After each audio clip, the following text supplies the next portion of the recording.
So high guys, ఈరోజు video ఏందనుకుంటున్నారా, మన సూలూరుపేట నుంచి మా ఊరు అయితే 2 కిలోమీటర్స్. ఇంకా ఈ ఊరు ఏమనుకుంటున్నారా, కట్టం అనమాట.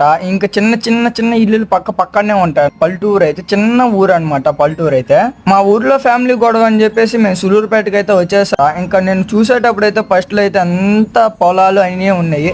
ఈ మధ్యలో కంపెనీలు అన్ని కట్టేశారు. మనమైతే చిన్నప్పటి నుంచి ఇక్కడే ఈ స్కూల్ వరకే చదివేసి ఇంక సూలూరుపేటకి అయితే వచ్చేసా అనమాట. ఇంకా నేను స్కూల్ చూడగానే నాకు పాత విశేషాలు అయితే చాలా అంటే చాలా గుర్తొస్తున్నాయి. మీకు కూడా ఏదో స్కూల్ చదువుంటారు కదా, తెలుసుంటే కామెంట్ సెక్షన్ లో కామెంట్ పెట్టండి. ఇంకా ఫైనల్ గా అయితే మా మామ వాళ్ళకి అయితే రీచ్ అయిపోయాను అనమాట. ఇంకా కామ్ గా అయితే ఉంటాం మనమా. ఇంకా మిద్దుపై బేసి వ్యూ ఎలా ఉందో చూపిస్తాను చూడండి పల్లెటూరుది.